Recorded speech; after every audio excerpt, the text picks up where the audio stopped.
Hello Capricorn, year 2026 reading mo.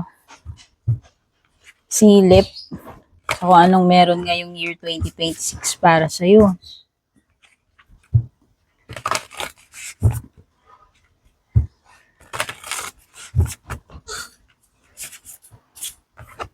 First oracle card mo, yung meron kang overcoming obstacles. You can overcome anything. Ganda. So, ilalatag muna natin lahat, yung mga cards mo. Tapos pag-uusapan natin yan isa-isa. Mamaya.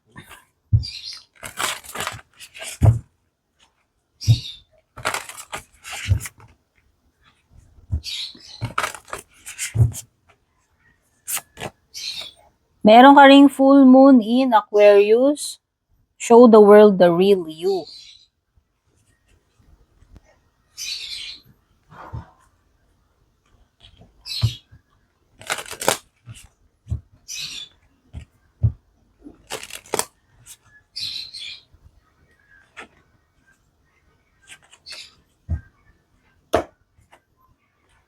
Uy, sexuality na. Labas ng labas to. Lumabas to kay Libra. Hindi ko alam kung kay Scorpio lumabas din. Sexuality tsaka friendship. Kuha tayo ng mga tarot cards.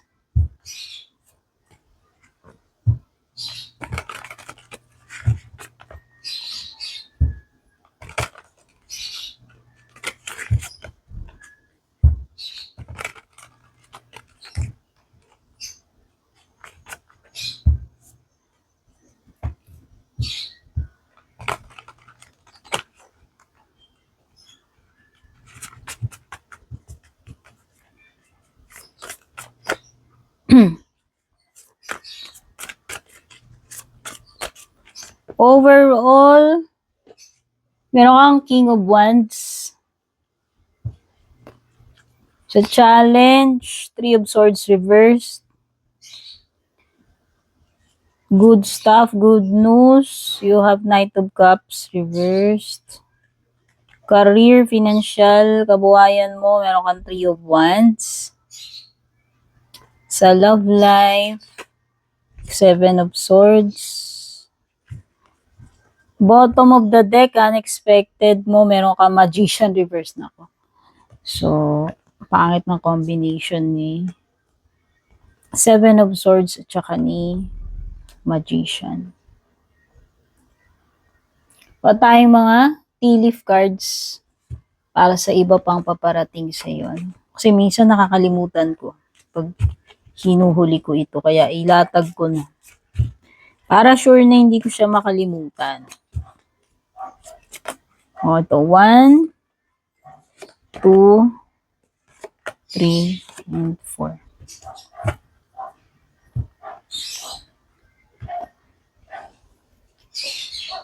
Okay, simulan na natin dito. Overcoming obstacles. You can overcome anything daw, Capricorn. Kaya kung meron ka mga mahihirap na sitwasyon na kakaharapin, mo-overcome at mo-overcome mo yan. Okay? Kahit ano pa yan. Kasi ayan pwedeng maraming obstacles sa'yo ngayong year na to, pero malalagpasan at malalagpasan mo yan. Okay?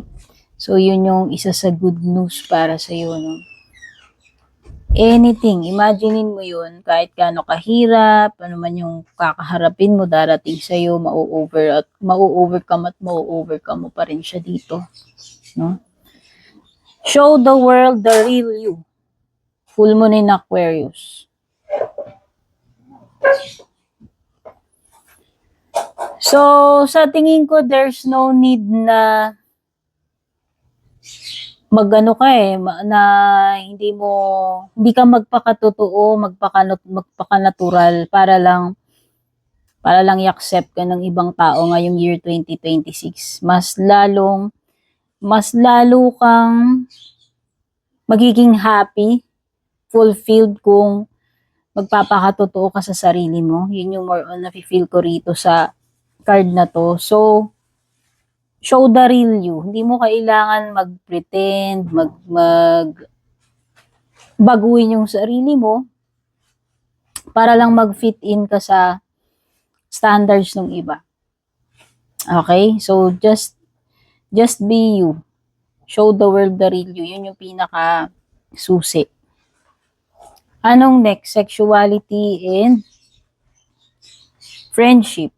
So, para sa akin, ito yung mga intense situations, connections ngayong 2026. So, kung meron ka mga makakakonect, magiging very intense, passionate, sexual, yung connection na yun. So, be prepared for anything na pwedeng mangyari dahil nga masyadong magiging mapusok, mainit, passionate, no? Sa ibang single dito, parang wina-warn ka, beware of temptation daw kasi itong pagiging sexual na to, passionate, mainit, is could lead to trouble. Especially kung papatol ka or magigibin ka sa temptation. So, andyan din yung malakas na tendency na mapregi, no? Andyan. Ano pa? Friendship. Uy, merong friend na mangangailangan ng tulong mo ngayong 2026. Kasi sabi dito, your kindness and excellent counseling skills will put them back on track. Okay? Some of you, pwedeng merong mga madedevelop na connections dito into friendship. No? Baka magkakaroon ka ng mga bagong kaibigan, ka-close, or BFF. Overall energy mo, si King of Wands. Mga signs na meron dito, lumilitaw sa mga cards mo, pwedeng may fire, Aries, Leo, Sagittarius. Pwede rin namang may mga air, Gemini, Libra, Aqua. Specific si Gemini sa air. Pwede rin may mga water dito. Cancer, Scorpio, Pisces. So, balik tayo kay King of Wands. Overall energy mo. Ang ganda. So, na-feel ko rito is confident na energy. Actually, this is an energy na nakaka-attract eh. Attractive ka itong year na to. Attractive ka in terms of career, in terms of friends, in terms of romantic encounters. Nandun yung parang pansinin ka and ang lakas ng dating mo, sex appeal mo. Nandito rin yung magagawa mo confidently yung mga kung ano man yung mga kailangan mong gawin. Parang andito rin yung pagiging competitive, pagiging bold, pagiging nag-stand out ka or nag-excel ka sa mga gagawin mo. Alam mo yun, nandun ka sa kumbaga sa top of the line. Okay? So, ibig sabihin, nandun ka sa mga magagaling or nandun ka sa unahan ng karera. Okay?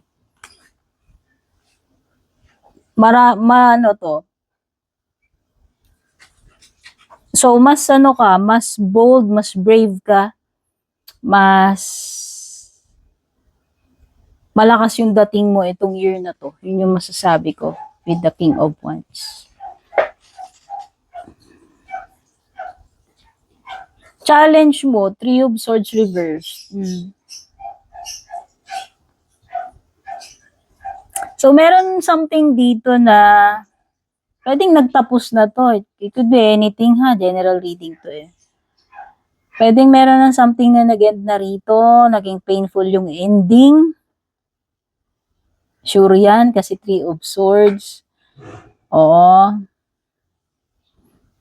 Kaya, could be a betrayal din, since associated din naman yung Three of Swords sa betrayal.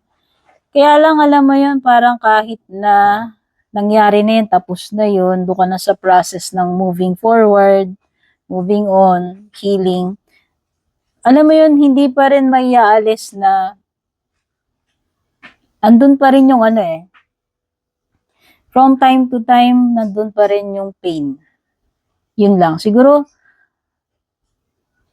kahit na nagtatry hard ka na maka-recover, maka-move on, is challenge pa rin talaga sa'yo para makalimutan. Kumbaga, challenge pa rin talaga sa'yo kasi may sakit pa rin eh.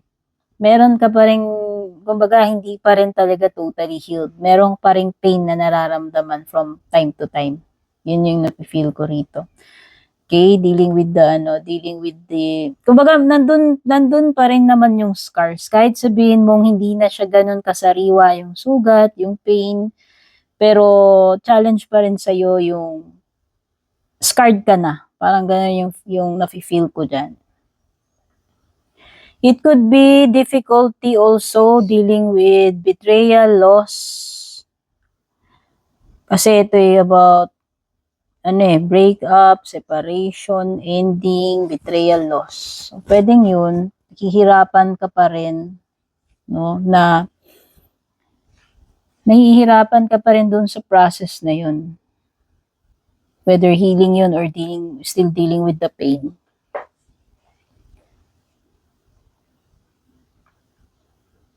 And syempre, dahil may scar, syempre, hindi mo na siya mababalik sa dati. Nandun, kumbaga, mag-heal man yung sugat, nandun pa rin naiwan yung scar. So, yun lang yung pinaka-challenge para sa'yo. So, sa good stuff, magandang pwede mangyari sa'yo or good news, meron ka Knight of Cups.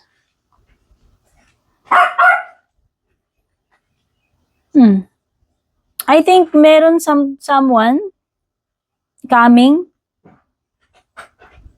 Could be water sign. Sa good stuff mo, it could be a new person na mag-o-offer sa'yo ng panibagong love, commitment. Kaya lang, hindi ako sure kung gaano ka ready to enter a new relationship or to accept this person kasi nga pwedeng yung iba sa inyo still dealing with the pain. No? Pero yun, dito sa good stuff mo, it could be someone na darating sa buhay mo, na mag-o-offer ulit sa iyo ng love. Okay, ito yung nafe-feel ko dyan.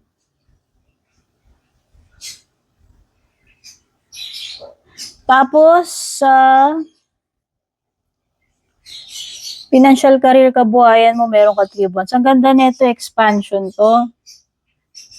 Ang ganda nito. So, yung iba sa inyo, etong year na to, I think itong year na to magiging successful. Yung mga projects, yung mga plano ninyo, nandito ang growth, nandito ang expansion, nandito yung pagta-travel para sa inyo.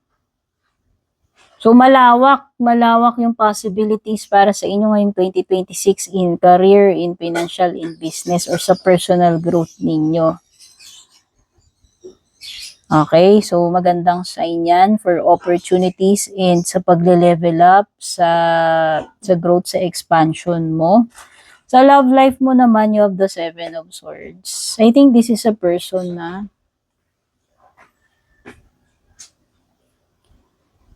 feel ko lang merong person na umaali-aligid sa'yo. Hindi ko alam kung pastor ex mo to. Pero kasi ang hindi maganda dito sa person na to, nag-i-sneak siya eh. Hindi ko lang alam kung meron ka ring may person na gi-stalk sa'yo, bumubuntot-buntot sa'yo.